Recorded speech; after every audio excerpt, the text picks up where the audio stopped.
Hi, everyone. Thanks for joining us. This is the Saturday's episode of Shagalinko TV. My name is Ambassador Emmanuel Gabari, and it's good to have you all here. Sorry, we're starting 10 minutes behind schedule, trying to get our guests to join us. Some of our guests are finding it hard to join in, so we had to wait for them to join.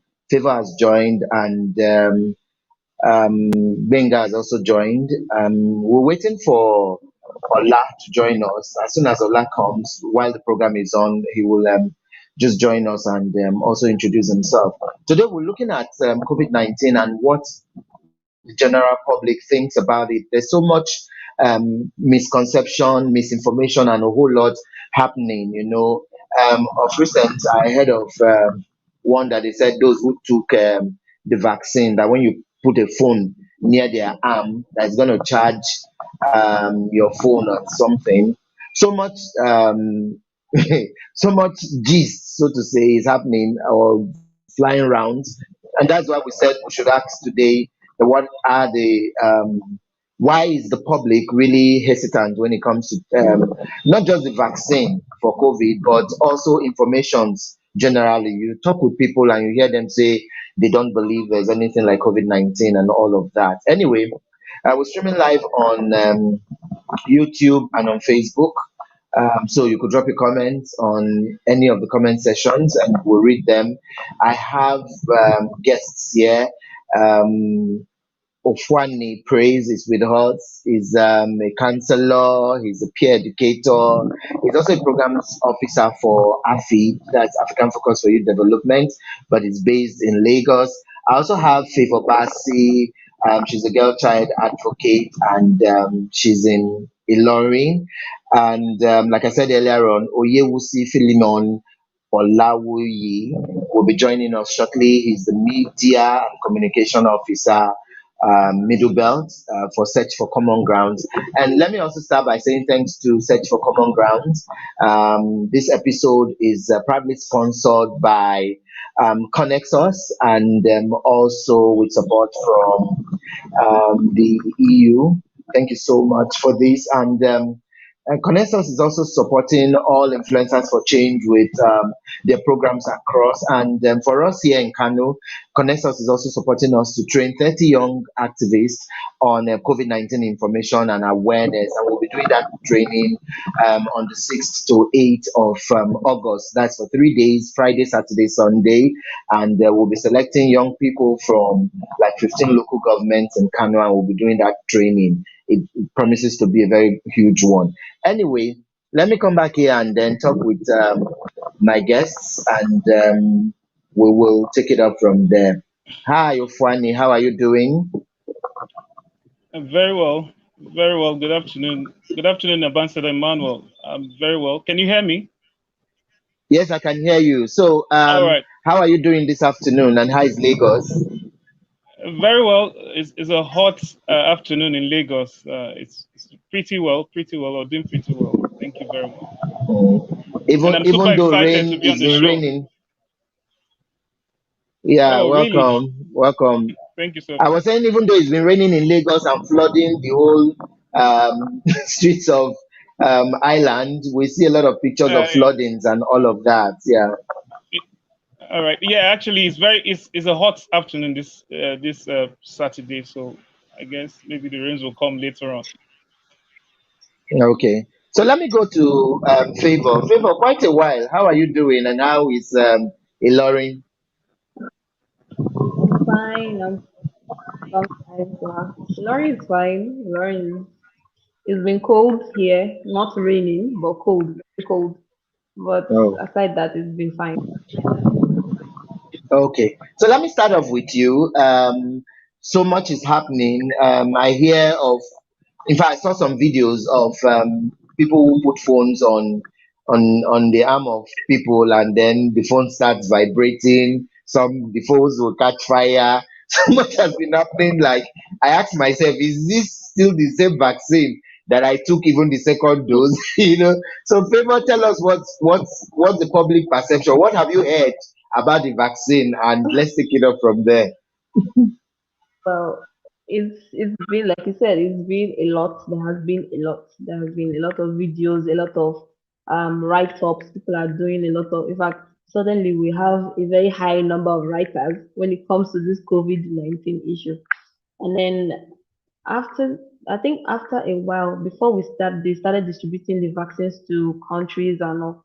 There was this thing that people were saying that, okay, people that guys or men that take the vaccine will not be fertile. Women that take the vaccine will give birth to kids that are not normal per se. Like there's this thing that they started doing. They said, oh, babies that were born during COVID period or after the lockdown, or pregnant women that were exposed during COVID-19 period, their babies were not normal and all that. And then there was this new, like you said, that their arms, wherever they take the vaccine, that particular point of their hand can charge the phone. But as funny as that sounds, it's common sense. How would a vaccine in the human body mixed with blood and every other fluid that is in your body charge a phone? Or it acts like a metal attraction or something? You put anything metal in that area, it just stays there. At least I watched a couple of videos online. It was so funny. And well, World Health Organization has come out to say all those are myths, are just things people create to instill fear in others so that they don't go ahead and get the vaccine. Because a very high population of the world, not just Africa, because Africa we are known to be scared about so many things, but the world as a whole are afraid of this vaccine. It's just, in fact, the few that haven't taken it are like at times being very courageous, like my Igbo boss here. They are very, very courageous. So we have a lot of, there are so many misconceptions about this vaccine, so many, and 99.9 of them are not true. They are all myths that people Yeah, create somewhere to just verify their fear of the misinformed. Yeah, vaccine. yeah. Yeah. Okay. I'll come to Funny now. Let me ask you this as well. What did you hear about it? And then secondly, I know Lagos is also very busy with the Delta variant that it's been scary, and people are scared that Lagos has always been the entry point for a lot of things. Remember the Ebola case, and then even for the COVID-19. So when the news broke about the Delta variant, and everyone is like, Lagos again. So what what were some of the things you heard about the vaccine? Just like Favour said that a lot of videos going around. People thought people carry phones and put on their arms and say it can charge phones and all of that. Yeah. Yeah, thank you very much, Ambassador Emmanuel. Um, I believe I'm clear enough. Can you hear me? All right, all right. I, It's very all right, all right. Thank you very much. I want to start by saying that COVID-19 is real. It's quite unfortunate that so many people, the so-called elites, even in our society, still some of whom still believe that COVID-19 is not, real. I mean, it's really bad when you begin to hear from people you feel you could actually believe in, saying that it is not real. I think that's where it starts from. When you start saying that something that is affecting the entire world is not real, I mean, that's where it starts from.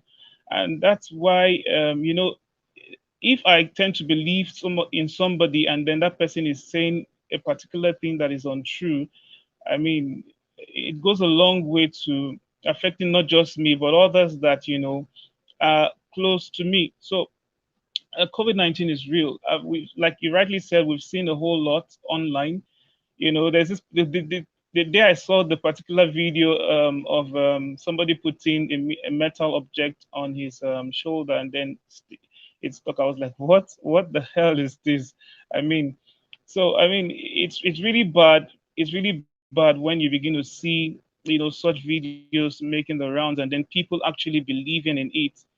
I mean that alone, I believe the government and people in authority has a whole lot to do in that regard, to stop such news from flying about. COVID-19 is real, and that's what we must know. COVID-19 is actually real. I've seen people, I've heard and seen one or two persons close to me who, passed on as a result of complications that, arose as a result of, COVID-19 infection. So COVID-19 is real. That's what we must know. And then we'll, we begin to, try and then see ways by which we can, you know, take proactive steps, as laid down by the Ministry of Health to, take responsibility for our health.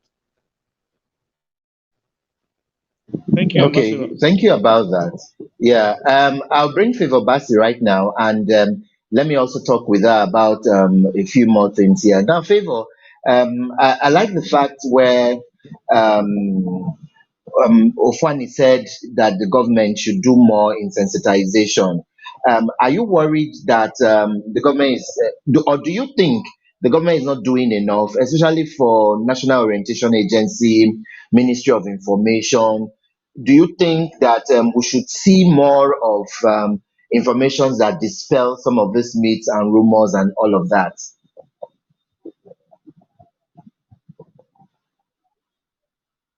Yeah, can you unmute your mic? Can you hear me now? Yes, go on. Yes. Definitely, the government has to do more and can do more. I can remember during the whole lockdown period, we have these text messages that we used to get. I think almost everybody that had a mobile phone in Nigeria received those messages.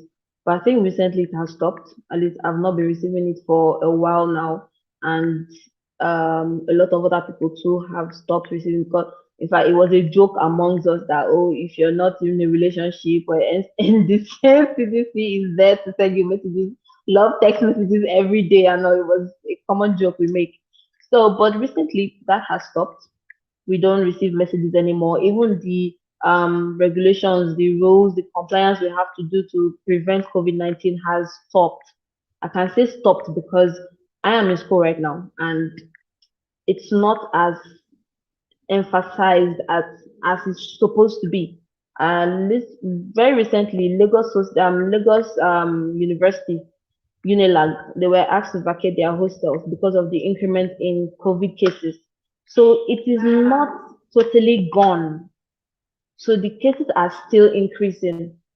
We still have issues of, in fact, we even still have complications of post-COVID cases wherein people had COVID before and they were treated maybe with whatever method was it that they used, and eventually they got the vaccine again, or some even before the vaccine they got the virus all over again, and some even died during that time even when they had been cured before.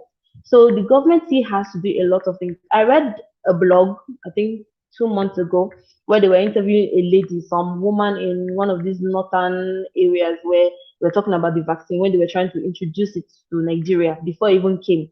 And the woman was like, she's not going to take the vaccine because she doesn't feel it is safe, because it's free. Number one, the government is not doing anything for the fact that the government is giving it free, that people don't trust the vaccine. It is a ploy of the government to kill people or from China and all to they want, because there was this time when they were saying they wanted to reduce the world population, that they introduced COVID-19 intentionally to reduce the population of the world. So even till now, people still think that way. They still think, oh, the vaccine is just something that is just to reduce, maybe increase infertility in women, so women don't tend to give birth too much and increase the population more than it already is. And this person was even saying that the government has not done anything about Boko Haram. Millions of people are dying daily. Properties are being destroyed based on that. Families are suffering, and the government is not doing nothing, but they are providing free vaccine. So that is, they are battling between whether to trust or not. So what I'm saying is, the government needs to create awareness, more awareness in the sense that they can do workshops in rural areas, even urban areas. You see how people in the cities, in big cities, in Abuja, in Lagos, in Port Harcourt, that still don't believe in this vaccine.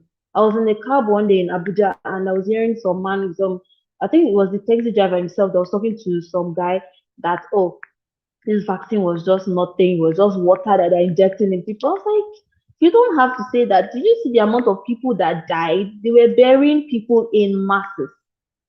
And you still think this, even in Nigeria, people died and there's still the COVID here. The numbers are going up, coming down, fluctuating here and there.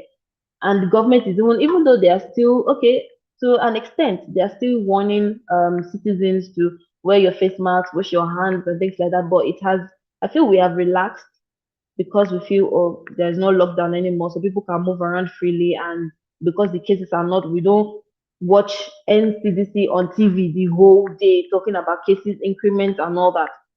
But if they can start all over again, maybe putting more pressure on how they were doing it before, people will get more and more sensitized about the whole whether or not to wear face masks, or whether to wash their hands, or what worst case to even get the vaccine.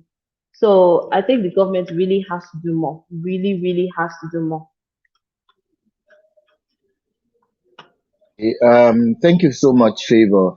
Let me bring Ofuani. I don't know why um, Ola hasn't been able to join us. I guess it's network issues. But then, in case you just joined us now, this is Saturday's edition of Shagalinko TV, and I'm talking with my colleagues and friends talking about Favor Bassie and Ofuani Praise. We're supposed to also expect Olawuyi to join us from Search for Common Grounds. And this particular episode is partly supported by Connexus, and Connexus is an organization that takes care of issues that affect humanity. They are into peace building, health issues, just to create awareness. And we have influencers for change, which yours sincerely, Ambassador Emmanuel Gabari, is one of them. Influencers for change are drawn from across the globe, and Connexus just felt to support influencers for change who are doing so much, and then said we could do some projects. And part of what we're doing is media sensitization, and then we'll be training 30 youths on COVID-19 awareness. I'm really happy about the fact that Favor talked about that even in urban areas, it will shock people to know that just strike a conversation with who you meet, maybe at an eatery or somewhere. I was at the mechanics workshop yesterday, and I just saw them moving up and down, and I asked one of them, that, Oga, you know, wear your face mask. He said, I beg my brother, I'm not gonna leave that thing. Nothing like COVID-19. And I'm like shocked in an urban area, you know. This is someone who meets with a lot of people. I mean, while I was there, I saw a lot of jeeps coming, a lot of personalities. So you imagine that someone of that caliber will just wave it up, and like you say, Favor, that they will say that water that they put, the real one, all the politicians don't take up. What those one that say that take? Now lie. Now water that they for nobody. So Yeah. Ofuani, let's come to you.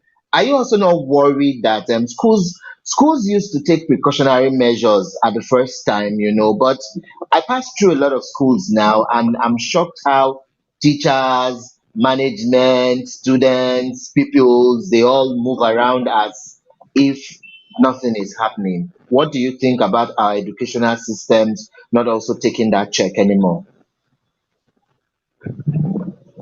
Um, Thank you very much, Ambassador. I wouldn't be able to speak for other states, but Lagos State, with the outbreak of this Delta variant, schools are actually, though most schools are on vacation presently, schools are actually taking that precautionary measure to ensure that they protect staff and students alike. Um, I actually work with an institution presently, and you can't even walk past through the gate without your face mask. They do your temperature check. They still did that as of yesterday whilst I was there. So you wash your hand before you go into. All of that is in place. The students, they themselves, they have their hand sanitizers and all that. I don't know if it's because of this outbreak of the what's it called, the Delta variant of the COVID-19, but schools here in Lagos are actually taking that precautionary measure to ensure that they take responsibility for their health as regards COVID-19. So they're doing they are Okay. Okay. as per Lagos State. Yeah. I know they're working hard. So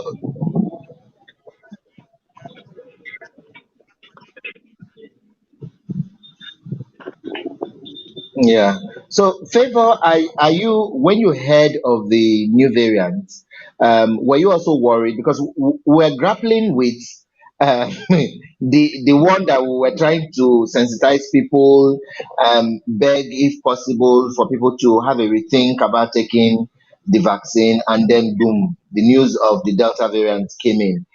Favor, were you worried when you heard of that, and how does it feel for you? Well, was I was actually, because I was at a point where, in fact, everybody was at a point where we're thinking, oh, okay, it's looking like we're going to be free of this virus very soon. It's looking like things are going back to normal, even though economically and businesses are still struggling, even the government still struggling, every other things, even academics. Speaking as from the point of being a student in university, we're still struggling to fit back into our calendars, go back to regular lecture times and all. So when I heard about this whole, it was just crushing, totally. It was totally crushing because I was thinking it's looking like this whole thing is going to start all over again or it's still going to revert all over again. That was just why I was stressing on the point that the government still has to work on spreading out enough information to people. A lot of people don't know about this new development. A lot of people don't know about it. So if the government can actually stress more on spreading out more information to people, then I think would still, if we have survived the first part, this can just be a walkover. If people can just easily just comply to all the rules, wash your hands, wear your face mask and all. Even in school, like my fellow guest speaker said about universities. In my school, you literally can't enter into the main campus, that is University of Ilorin. You cannot walk into the campus without your face mask. They will literally stop you at the gate, and the distance is quite far. So every student, you see us walking around the face masks up and about. And even when this Delta variant news came up, you see lecturers coming to class and they were like, please maintain a distance. If you want to ask a question, they tell you maintain a distance. That is like the new slogan in class now, maintain a distance.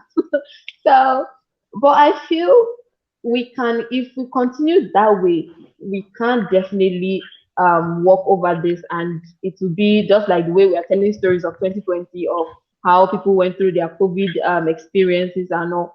We would be able to overcome it, and I'm very sure of that because well, Africans were strong. We're strong-headed and we're also strong. So Yeah. that would work. Okay. So, Ofuani, let me come to you. What do you think we're not doing differently? Because a lot of times it's like we just merry-go-rounding every time. What are we not doing differently? Because if we don't do things differently, there's no way we can achieve better results.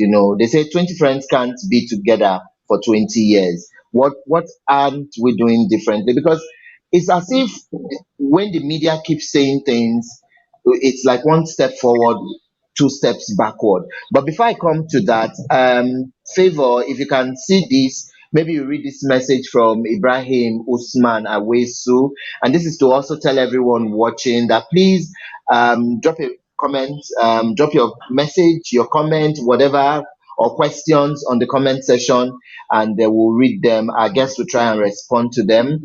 You can also share the video if you're watching right now so that others can also join us. And apologies once again for us starting 10 minutes behind. I guess you can even see that we can't still get Ola on. Ola has been trying to join us, and even Favor had issues before she was able to join. So, Favor, if you can read this, please do, and then let's respond to it. Okay, sir. Ibrahim Usman Oweso said there are economic benefits of COVID-19. Do our presenters have anything idea to share with us? Secondly, there are various variants going on roughly fourth to fifth, despite warned by WHO not to mention names after where it was discovered.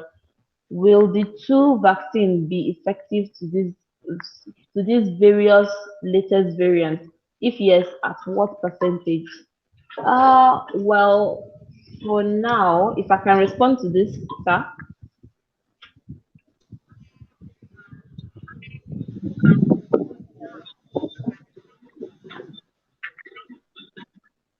Yes, Can go you hear on. me? Just go on. Okay.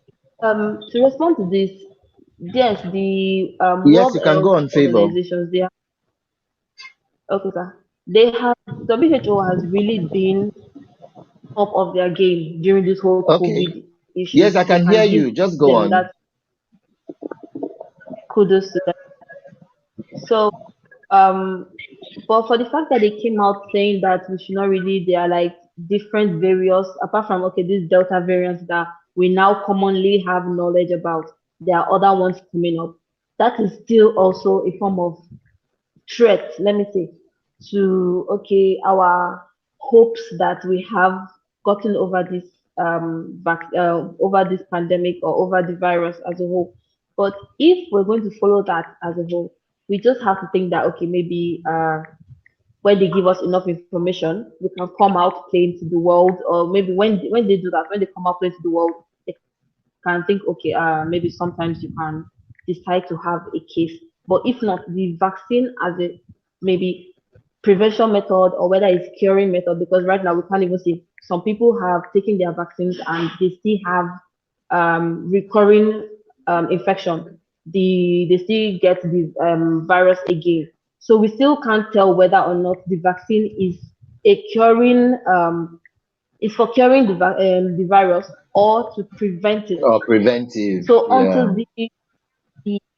until WHO can actually come out and give enough information, for now we just have to deal with the Delta variant, which is still increasing the number of cases that we have, even in this part of the world. So that is all I can say, Mr. Usman. We just have to wait until WHO can give a full disclosure on what we're dealing with. But as for now, it's just the Delta variant and even the COVID virus that is still going around. So I hope I answered a part of your question. Yeah. So yeah, keep your comments coming. The comment section is there. Drop your comments and whatever you need to say. We're looking at COVID-19 and what's really the perception of the public and why are they hesitant when it comes to not just the vaccine but also information surrounding that. So, Ofuani, I was coming to you to ask that before I had to read the message from Ibrahim. And yes, thank you, Ibrahim, for joining us and also dropping your comments. So, for others, keep your comments coming. So, Ofuani, what are we not doing differently? And hold on again, I need to take this one here. It's from Sadiq. It says, live from Malum Fashi in Katsina State. Continue the good job, Shagalinku. Okay, thank you so much. Sadiq Musa is joining us from Malum Fashi. Please greet Baba Buhari's village people for us, if you see them. Okay. Ofuani, so what are we not doing differently? Um, yeah, thank you very much, Ambassador Emmanuel. A whole lot. We're not doing. There are a whole lot of things we're not doing right. We point accusing fingers at the government each time, we're not seeing results. But how about leaders, leaders in organizations and all that? What are we doing? Take for instance our religious leaders. In fact, they are even the brain behind, most of these perceptions we are having. You can imagine a reputable minister of God coming out to say, don't believe in this vaccine, don't take this vaccine. I mean, they're not even, ashamed to say it. And people, followers of such leaders will definitely want to believe in what they are saying. So I don't know what is going on with our leaders. I'm not talking about federal, state, and local government leaders. Now, I'm not talking about our president or state governors. Those are they're actually trying their best to see that the proper information, the proper sensitization, goes out there to the masses. But what of organizational, structures, the leaders of organizations? What are they doing? Companies, and really, in fact, I'm particular about our religious leaders. they are not doing what they're supposed to do. I mean, it should be a sync. I mean, there should be a sync between our government, the government of the day, and our religious leaders. They should be able to, be the ones, to talk to their congregations to, take this vaccine. I mean, it's for our good. The Bible does not. I know of the Bible because I'm a Christian. I'm speaking from the aspect of a Christian. The Bible doesn't. Is not against medical attention. Yeah, there was a parable of the in the Bible of someone who got hurt, and then even our Savior Jesus had to refer him to go seek medical attention. So I believe we need to really be up and doing in this regard. Our religious leaders must sit up. They shouldn't, feed the populace with wrong information. I believe there are medical, doctors in such congregations. What are they advising their, what's it called, their pastors? I know we in this part of the world, we tend to reverence, and if some even worship their so-called pastors and bishops, but it's not to the detriment of our health.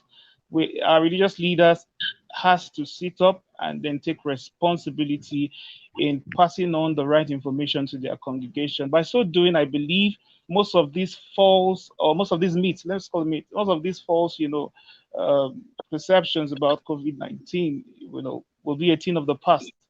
So I believe we should do more. They should do more in that regard. They should do more in that regard. I don't know how the government, should are going to see to this. I don't know whether there's a body that controls the religious affairs. I mean, let them see to it. I mean, we will always win the war together. I mean, if somebody is saying A and another leader is saying B, then we can achieve a lot. That we can't defeat COVID-19 that way. COVID-19 is a worldwide pandemic. It's not just in Africa, it's not just in Nigeria. I mean, a whole lot of countries now are suffering from this deadly virus. So we should sit up and take responsibility. Our religious leaders should do more. They are not doing more at present. They should do more. Thank you very much, Ambassador.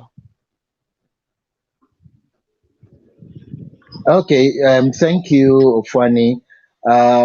Some messages are already coming in, so I'll quickly read some and also ask Favour to read some.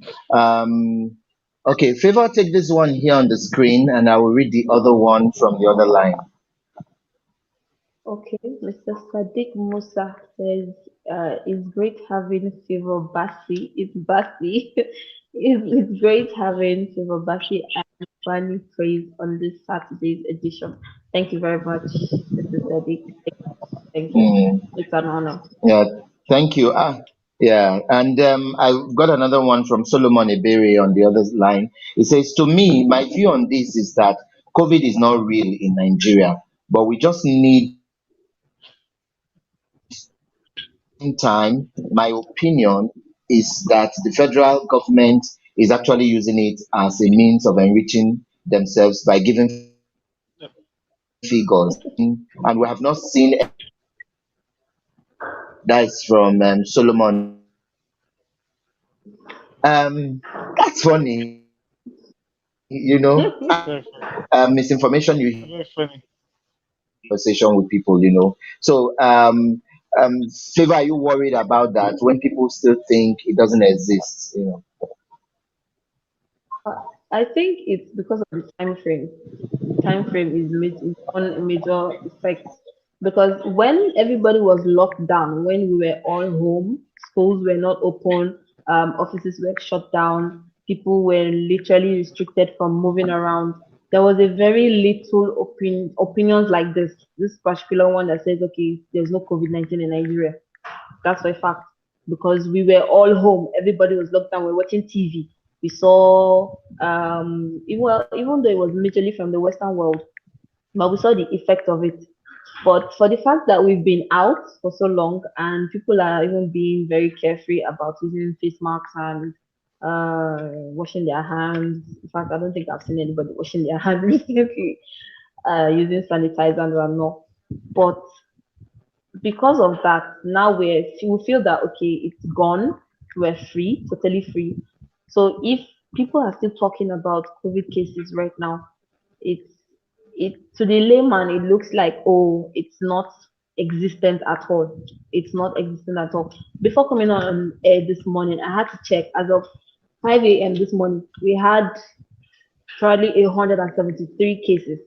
That is new cases, not reoccurrent ones, maybe of people that have already taken their vaccines or people that were cured before, even without the vaccines, and they got it. But new upcoming cases, we have 173,000. It's very low compared to where we were coming from. We were dealing with millions before. But because of that now, so it's looking very well. That means there's no COVID-19 anymore in Nigeria. So you can't exactly blame people who actually still say things like that now. Because of freedom, we're moving around. There are very few places where you walk into and they literally restrict you from going in because you don't have your face mask. Very few, especially in certain parts of the states or of the country right now. So you can't really exactly blame people for having to think this way. Okay, so we'll be wrapping up soon. I'd like each of you to give us your last parting words. I know we'll still find time to bring you guys and Ola again. Only God knows how long this will go on. And why I really wanted him to join us was because Search for Common Grants did a survey and discovered why there are so many misinformations and why people believe some of these things and all of that. So I wanted him to share some of the experience they had while on the field for all of that. So quickly, for one minute, I'd like each of you to just give us your parting words. Yeah. So Fanny, over to you if you can hear me. All right, I can hear you loud and clear. Um, I'll start by appreciating you once again for having me here. It's a great honor. And then, just the same way I started, I want us to know that COVID is real and we need to take responsibility for our health. I get that a lot. People saying, oh, COVID-19 is not real, is one of the ways by which the government wants to try and enrich themselves and all of that. But hey, let's not allow someone close to us or even ourselves get infected before we know it's real. COVID-19 is real. We need to take you know responsibility for health. Let's follow the guidelines laid by the Ministry of Health. Let's wash our hands. Let's use our face masks. Let's maintain social distancing. Let's use alcoholic hand-based sanitizers, and then we're good to go. I mean, it's as good as that. I mean, I pray that we follow suit, and then the end results will be pleasant when we do so. Thank you very much. Okay, so Favor, what's your parting words? It's just like what Mr. Praise just said. COVID is real, still very much real, and it's still very much with us. As much as we want to think that we are free from it, it's still very much around, and we're still having new cases every day. People are still dying from it, even globally. So we have to learn as people, as citizens, that we should always try to um, take good care of ourselves, because not just because of ourselves, because of our family and friends or our neighbor next door. So we should always adhere to all the regulations: wear your face masks, use your hand sanitizers if you can't wash your hands, try to be safe, and still practice social distancing. We still need to do things like that. And as Mr. Praise also mentioned earlier, we still need to go into our religious sectors. We need to talk to our religious leaders. They also have a very high control of the amount of information that's spread among the people. There's also, yes, Mr. Praise, to answer your question, there is a body, it's called CAN, for religious leaders. They are all the churches are all part of them. So if they can even come together, find a way to disseminate the right information, not the wrong ones, because they also play a part in misleading people. They can play a right, maybe give the right information to their people. They are definitely going to follow it, and will probably have a very, very low amount of cases we're dealing with in this part of the world. And also, I want to say a very big thank you to Mr. Emmanuel. It's been a very long time I was on air. It's always a pleasure. Thank you very much for having me today. I promise to still be coming on air and not disappear. Thank you very much. And to my family that are watching, I love you guys from Sierra Leone, from the Gambia, from Nigeria. I love you guys so much. Thank you very much for having me. Okay, joined us. I know network has been a bit terrible, but I thank everyone who joined us, and also thanking all our guests who also were part of this program. We will bring you guys again, maybe within the week or next week, because we'll be running a special edition of Shagalinku, particularly for our program that is upcoming, the training we'll be having for our 30 youths that will be training, getting the support from Connect and Search for Common Grounds, and we'll be doing all that. So it's likely we might have another special edition within the week where we could maybe bring one or two of the guest speakers that will be talking at the 3 days training. We also have people who will join us from the US via Zoom. We have speakers from Kenya. And Ola is even supposed to be one of the facilitators for the training. He'll be talking to youth on how they can engage using social media to spread COVID-19 awareness. Because the truth is, if we're all not involved, if we're all not taking cognizance and fight this together, no one is safe until everyone is safe. So we might just bring one or two of our facilitators. The facilitator from Kenya already confirmed. So we'll be having Renee all the way from Nairobi, Kenya. She's a media guru and also a community worker. She just confirmed this morning that she will be available to take on the youths on Friday and Saturday. Yeah. So for anyone watching right now, we got support from Connexus and European Union to train 30 young activists on COVID-19 awareness, and we'll be doing that training from Friday, the 6th to 8th of August. We actually were supposed to train 30, but the list started getting larger and larger like Ijebu Gari.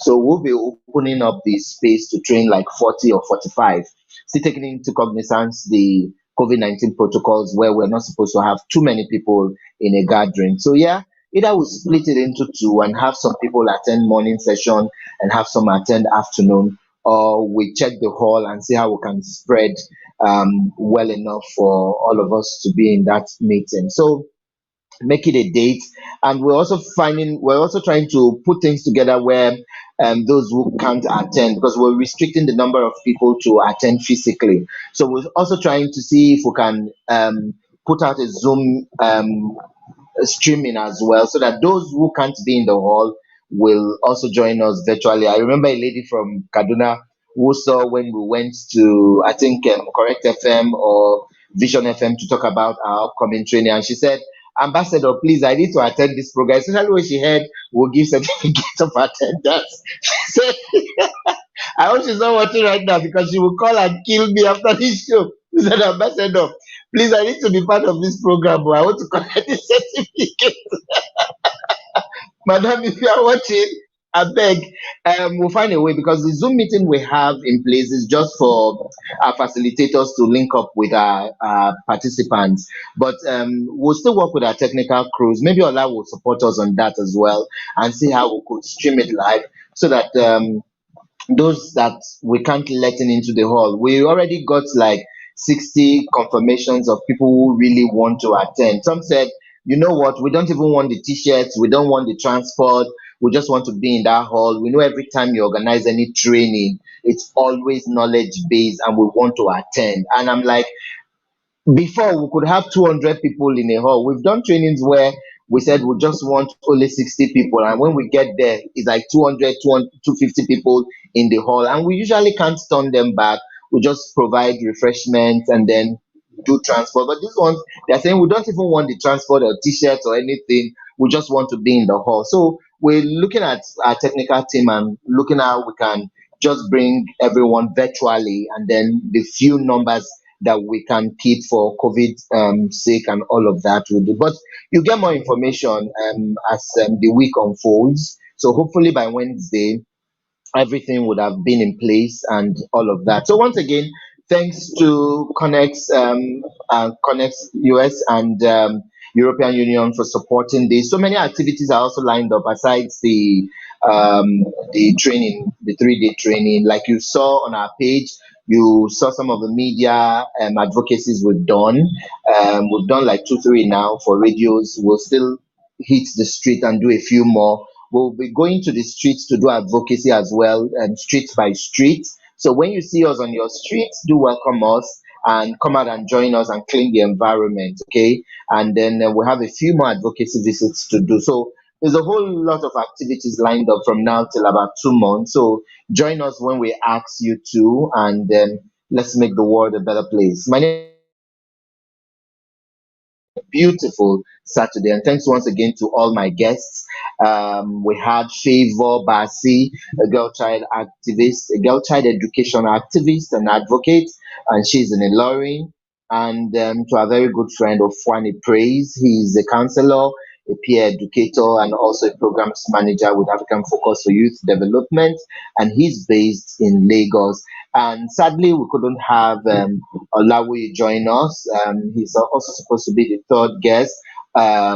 Oyewusi Philemon Olawuyi is the Media and Communications Officer, Middle Belt of Search for Common Grounds. They actually did a survey on some of the myths and misinformations and the rumors around COVID vaccine and COVID information that I really would have loved him to share some of that.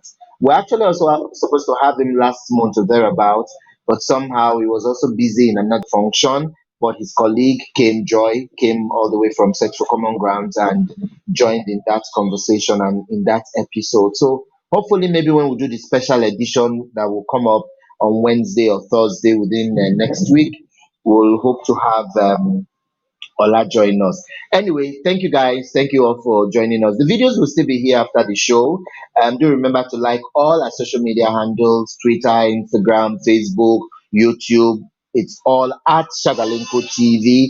And yes, for YouTube, remember to click on the notification button so that whenever we come live, you'll be able to get notified. You'll be notified and then you join us and all of that. Please do share this video. Someone's life might just be saved just watching, and drop your comments there and we'll pick it up from there. Once again, have a beautiful Saturday. God bless you all and bye bye.